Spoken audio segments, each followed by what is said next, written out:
Мен атым Айбике, мен сүрөткө кичинемден бери кызыккан болчумун. Бирок эч жака барган эмесмин да, мындай өзүм эле кичинемден бери кызыгып, өзүм тартат элем. Анан бул жака келгеним ушул 3-жыл болуп калды. Өтө кызыгып, ушинтип апама айтсам, бул жака алып келген. Эжекелер бул жакта өтө сонун, мындай көп объяснять этип, одон көп кызыгым көбөйүп калды да, одон көпчү.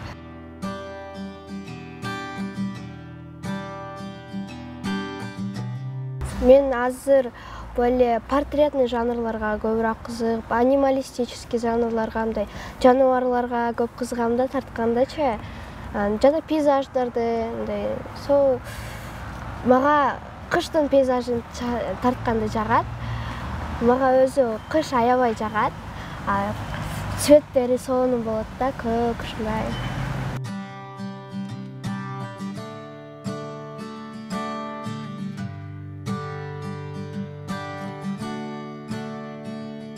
Мен эшиктеги видтерди тартканды жакшы көрөм.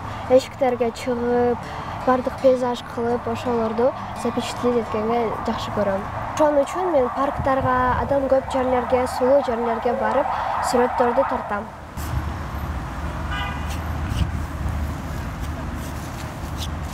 Мен келечекте дизайнер болгум келет. Ошон үчүн мен кийимдерге көбүрөөк кызыгам, адамдарды тартканды, анан мен пейзажды ондон көп жакшы тарткым келет. Мен эң жакшы көргөн сүрөтүм бул аттардын сүрөтү, эки аттыр. Өзү аттарды өтө жакшы көрөм. Анан көргөндө менчи эшиктерден неме кылып көргөндө, анан телефондон дагы карап тарткам да. Ошол жактагы көрүп калып, эсимде калып, анан телефондон дагы тарткам да, ошол жактан карап эле точно кылыш үчүнчү.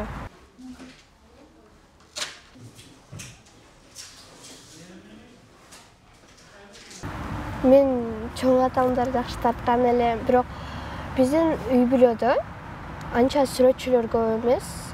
Бирок ошол мен кызыкканым чоң атамдан кетсе керек. Ушундай сүрөттөрдү карап, мен дагы сүрөтчү болгум келет да, көпчү сүрөтчү болгум келген. Кичинемден бери көп кызыгып, тартып, любой жактан бардыгын тартып кете берет элем да, бардыгына көп кызыгып. Кумирим бул русский художник Михаил Врубель. Анын сүрөттөрү аябай сонун, мага өтө жагат. Анын стили сонун. Аларды көрүп мен стилдерин көбүнчө техникаларга үйрөнөм да, анан мындай жанрларын кантип тартканын, ойлорун көбүнчө билип, ошол жактан мен үйрөнөм да, кантип кылыш керек экен.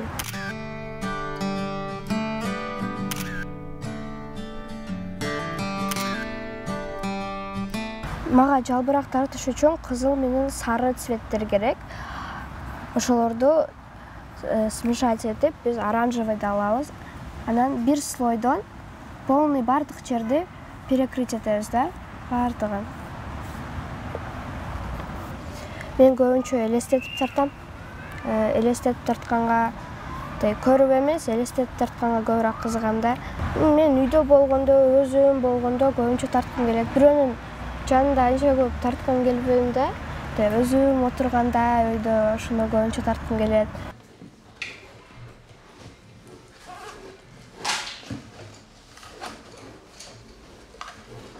Сүрөттүн пайдалуу жерлери өтө көп, мындай воображениең көбүрөөк болот, фантазияң көп болот. Эс аласың да, мындай успокаивать этет, бардыгын билгенде кичине фантазияң, немелериң көбөйөт да. Цветтерди аралаштырып атканда миңди иштетесиң да, мындай кайсы цвет болуш керек деп.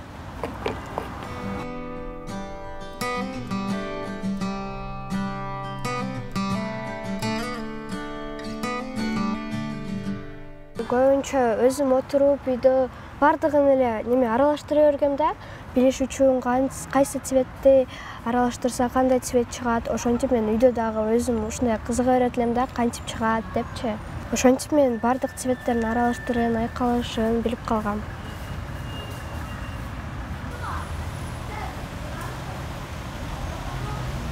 Праздниктерге көбүнчө подаркаларды сатып албай, өзүм тартам да сүрөттөрдүчү.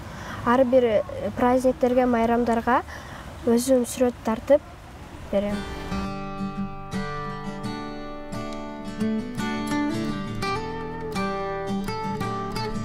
Келечекке күндөн күнгө келем. Вторник, четверг, суббота. Бул жактан мен көп нерсени үйрөнгөм. Мен сүрөт тартканды, правилаларды, кантип туура тартышты үйрөнгөм.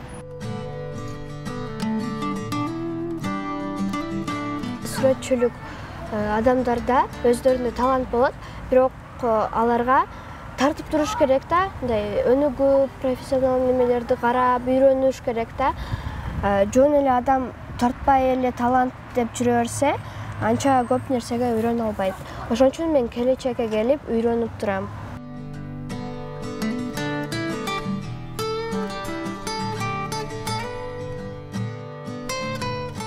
Мына мен сүрөттү бүттүм. Бул жалбырак, дарактан үзүлгөн жалбырак.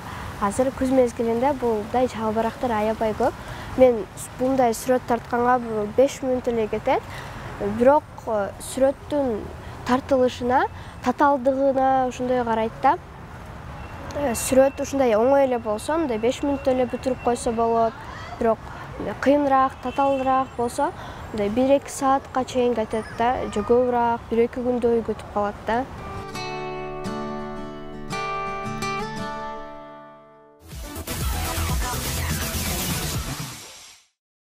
Мен сүрөт тарткан 2 түрүнө барам. Биринчи жөнөкөй сүрөт, экинчи современный рисование. Мен современный рисованияга келдим.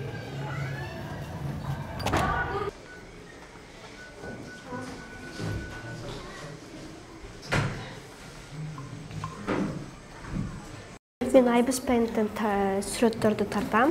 Анан жана Background Eraser дегенден, ал жактан мен интернеттен алыпчы сүрөттөрдү background'дан обрезать этип, көбүнчө мен материалдарымды иштейм, ушинтип коюп, адамдарга коюпчу материалдарды, кийимдерди тартам, кантип көрүнөт адамдарга.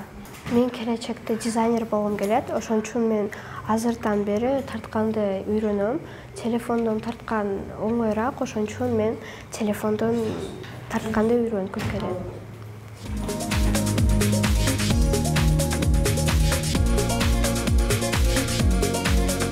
Например, мына бул кийим адамга, кызга кийилген кийим модельдеги да.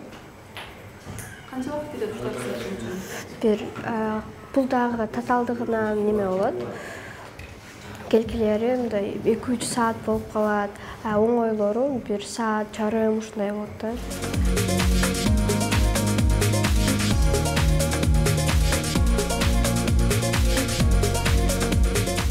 Мен сүрөт боюнча ошону телефондон сүрөт тартканга конкурска катышкам, ал жактан мен биринчи место алдым.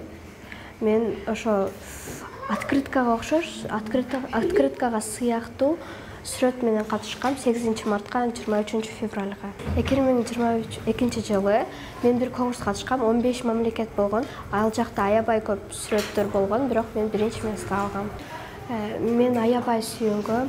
Бул менин биринчи ийгилигим болгон. Мен аябай сүйүнүп, кубанып, анан мен мындай конкурстарга дагы катышкым келет. Мен ошон үчүн азыр аябай көп сүрөттөрдү тартам, тынбай сүрөттөр тартып турам. Үйрөнөм, жаңы нерселерди, жаңы программаларды үйрөнөм. Мен кыргыздын тарыхын көп окуйм, жана кыргыздардын байыркы кийимдерин, кийимдер, мужской, женский полный карап чыгам да, журналдарды көп карайм. Мен ошол кийимдерди заманбап стилде тартам. Кыргыздардын атын бардык дүйнөгө тааныткым келет.